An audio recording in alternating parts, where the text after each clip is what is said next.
Good morning students. हम retirement और death of a partner वाला चैप्टर कर रहे थे। आज हम नेक्स्ट कंसेप्ट करेंगे hidden goodwill. A B C तीन पार्टनर हैं, उनका प्रॉफिट शेयरिंग रेशियो 1:2:3 दे रखा है। सी रिटायर हो जाता है and his capital after making adjustment for reserves and profit on revaluation stands ₹1,20,000 और सभी एडजस्टमेंट करने के बाद उसकी जो कैपिटल का जो क्रेडिट बैलेंस है 1,20,000 है। A and B agree to pay him ₹1,50,000। A और बी ने ये डिसाइड किया कि उसे 1,50,000 रुपये देने हैं। तो in full settlement of his claim A and B का जो न्यू रेशियो है, प्रॉफिट शेयरिंग रेशियो है, वो 1:3 है। आपको जनरल एंट्री पास करने के लिए कह दिया। दो बातें सामने आई हैं। ए और बी उसे 1,20,000 देने के लिए क्या हो गए, तैयार हो गए, जबकि उसका एक्चुअल अमाउंट कितना बनता था 1,20,000। तो आपने क्या करना है, ये लाइन लिखनी है, amount agree to be paid in full settlement ₹1,50,000। इसमें से लेस कर देना सीज कैपिटल। ये कौन सी कैपिटल है, आफ्टर ऑल एडजस्टमेंट। 1,50,000 देने के लिए तैयार हो गए और एक्चुअल में कितने बनते थे, 1,20,000। इसका डिफरेंस आ गया 30,000। तो इस 30,000 को आप बोलेंगे हिडन गुडविल। मतलब उसे जो रुपए आप एक्स्ट्रा देने के लिए तैयार हो गए उसे हिडन गुडविल के नाम से जाना जाता है। तो इस गुडविल को आप गुडविल की एंट्री कैसे करते होते हैं, remaining partner account debit to जो पार्टनर रिटायर हो जाता है या जिस पार्टनर की डेथ हो जाती है। हाँ जी भी, रिटायर कौन हो गया हमारे पास भी, सी रिटायर हो गया। तो एंट्री क्या करोगे, remaining partner capital account debit to retiring partner capital account. इनका रेशियो कितना है भी हमारे पास भी, न्यू रेशियो इनका दे रखा है 1:3 दे रखा है और ओल्ड रेशियो कितना हमारे पास भी 1:2:3 है। और रिटायर कौन हुआ था भाई, सी। तो सबसे पहले गेनिंग रेशियो निकालोगे तो सबसे पहले गेनिंग रेशियो किसका निकलेगा भी, सी तो रिटायर हो गया। सी रिटायर होने के बाद सबसे पहले किसका निकलेगा, ए का। ए का new ratio minus old ratio. New कितना है भी 1:3 दे रखा है तो 1/4 आ जाएगा, माइनस ओल्ड करेंगे तो 1/6 आ जाएगा। इसी तरह से बी पार्टनर की बात करेंगे अपन। बी पार्टनर का न्यू कितना है हमारे पास भी 3/4 और ओल्ड कितना है भी 2/6। तो एलसीएम लेंगे तो 12 इसका एलसीएम आ जाएगा, नीचे वाली से डिवाइड और ऊपर वाली से मल्टीप्लाई करेंगे, ये आ जाएगा 3 - 2, ये आ जाएगा 1/12 आ जाएगा। इसी तरह से 12 एलसीएम आ जाएगा, ये आ जाएगा 9 - 4, ये आ जाएगा 5/12 आ जाएगा। तो इनका डिनोमिनेटर सेम है तो डिनोमिनेटर छोड़ दोगे तो गेनिंग रेशियो कितना आ जाएगा हमारे पास भी, गेनिंग रेशियो आ जाएगा 1:5।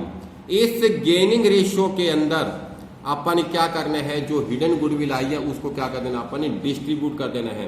हिडन गुडविल कितनी निकाली थी आपने, 30,000 निकाली थी। तो क्या एंट्री कर देंगे आप, एंट्री क्या करेंगे, रिमेनिंग टू रिटायरिंग। रिमेनिंग कौन कौन हमारे पास पार्टनर भी, रिमेनिंग जो पार्टनर है हमारे पास भी वो है ए और B. A's capital account debit. और कौन है पार्टनर भी हमारे पास भी, बीज कैपिटल अकाउंट डेबिट। और रिटायर होने वाला पार्टनर कौन है, सी है। तो यहां पर क्या एंट्री करोगे, टू क्या लिखोगे, सीज कैपिटल अकाउंट क्रेडिट। ए और बी को डेबिट किया जाएगा और सी को क्या किया जाएगा, क्रेडिट। और गुडविल आई कितनी हमारे पास भी, हिडन गुडविल 30,000। इस 30,000 को किस रेशियो में बांटोगे, गेनिंग रेशियो में। गेनिंग रेशियो कितना है 1:5 है तो इसका कितना आ जाएगा, ये 5,000 आ जाएगा और ये कितना आ जाएगा 25,000 आ जाएगा। तो हमने क्या किया अभी, C's share of goodwill, C's share of goodwill debit to किस किस पार्टनर के कैपिटल अकाउंट में डेबिट किया अपने, ए और बी में। एज कैपिटल अकाउंट एंड क्या आएगा हमारे पास, बीज कैपिटल अकाउंट। अपने जो रिटायर होने वाले पार्टनर की गुडविल को अपने रिमेनिंग पार्टनर के कैपिटल अकाउंट में ट्रांसफर किया और किस रेशियो में किया अपने, गेनिंग रेशियो के अंदर। कभी कभी क्या होता है कि किसी पार्टनर की डेथ हो जाती है, तो उस जब किसी पार्टनर की डेथ होती है तो आपने प्रॉफिट की कैलकुलेशन करनी होती है। तो आपका calculation of profit at the time of death, at the time of death of a partner, death of a partner, जब किसी पार्टनर की डेथ हो जाती है, calculation of profit at the time of death of a partner, जब किसी partner की death हो जाती है तो प्रॉफिट की कैलकुलेशन कैसे करेंगे, जो जिस पार्टनर की डेथ हुई है उसके प्रॉफिट की कैलकुलेशन करनी है आपने। तो दो मेथड है इसके, दो बेसिस हैं, एक तो है on the basis of time, on the basis of time, second हमारे पास भी on the basis of turnover यानी कि sale, on the basis of time और ऑन द बेसिस ऑफ क्या है, टर्नओवर या sale. On the basis of time के अंदर हमें क्या दिया होगा, अपने को लास्ट ईयर का प्रॉफिट दे रखा होगा या प्रीवियस 3 और 5 ईयर्स, 3, 4, 5 ईयर्स का प्रॉफिट दे रखा होगा। हम उन ईयर्स के प्रॉफिट की क्या निकालेंगे, एवरेज प्रॉफिट निकालेंगे। जो एवरेज प्रॉफिट होगा वही इसी साल का प्रॉफिट माना जाएगा। जैसे कि ABC 3 पार्टनर है, 1-1-1 उनका प्रॉफिट शेयरिंग रेशियो है। Books are close on 31 March each year, books close की जाती है 31 मार्च को। तो क्या हो गया, ए की डेथ हो जाती है, a dies on 30 June 2009, books close की जाती है 31 मार्च को और 30 जून को यानी कि 3 महीने के बाद ए की डेथ हो जाती है। और प्रॉफिट की कैलकुलेशन करनी है on the basis of time है, थोड़ा शॉर्टकट में स्टेटमेंट लिखी है मैंने। लास्ट 5 ईयर प्रॉफिट दे रखे आपको, 1, 2, 3, 4, 5 ये प्रॉफिट दे रखे हैं।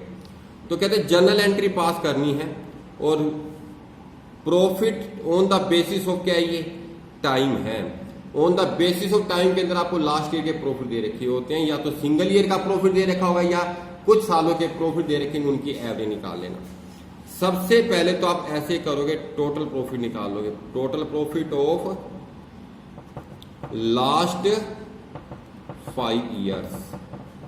आपको लास्ट 5 ईयर्स के प्रॉफिट का टोटल कर लेने हैं।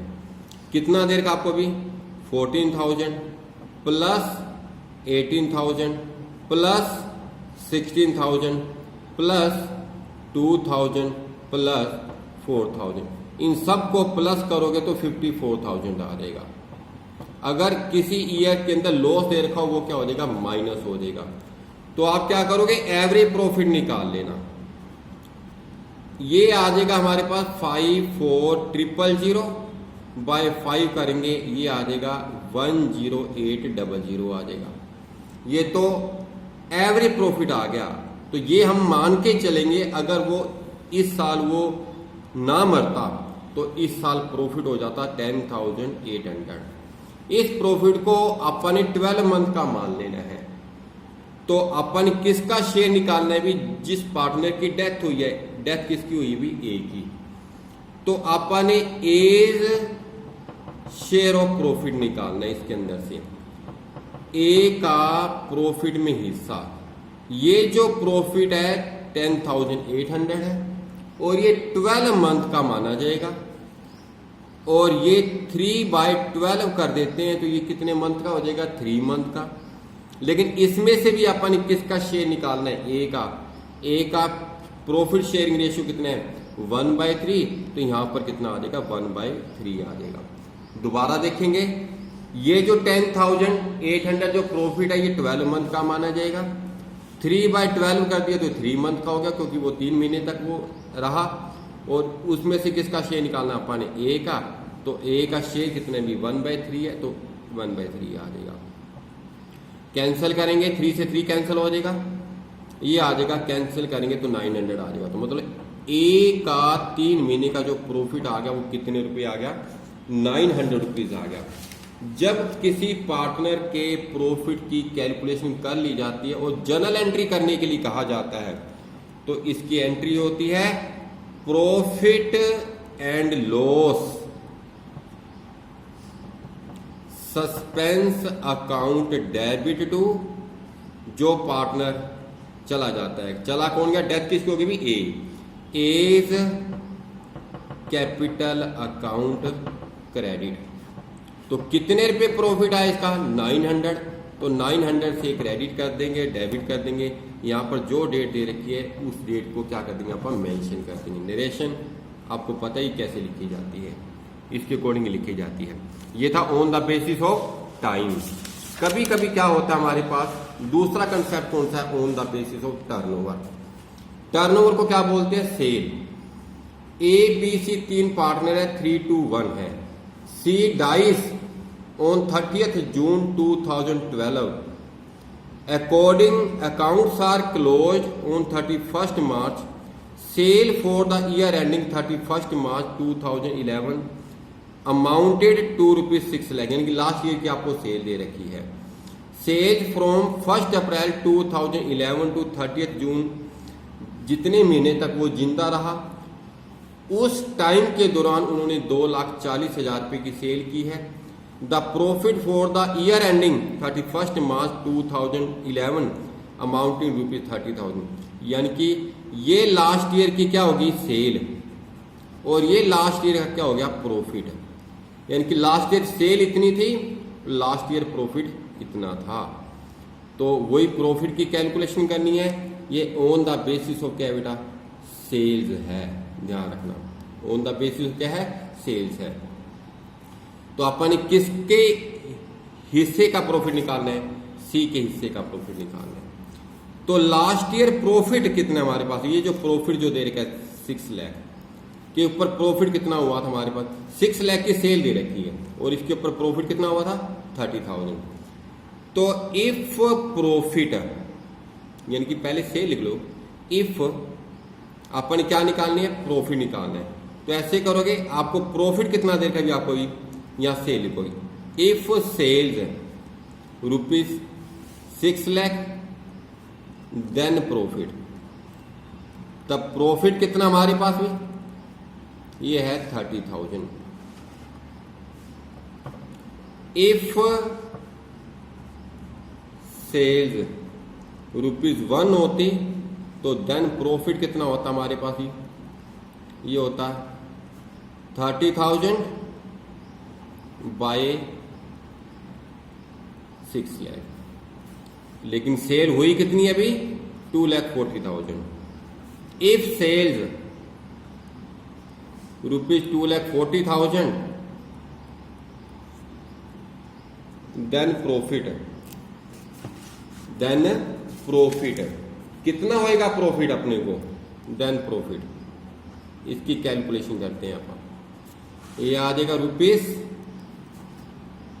₹30,000 बाय 6 लाख इंटू 2,40,000 बाय 1 कर देंगे। ये 40 कैंसिल हो जाएंगी और ये 20 पे चला जाएगा। इसको कैंसिल करोगे तो ये 12,000 आ जाएगा। मतलब जितनी आपने सेल की थी, मतलब 2,40,000 सेल की थी, उसके अकॉर्डिंग प्रॉफिट कितना आ गया, 12,000 आ गया। लेकिन इसमें से किसका शेयर निकालना आपने, सी का, क्योंकि सी की डेथ हुई ना।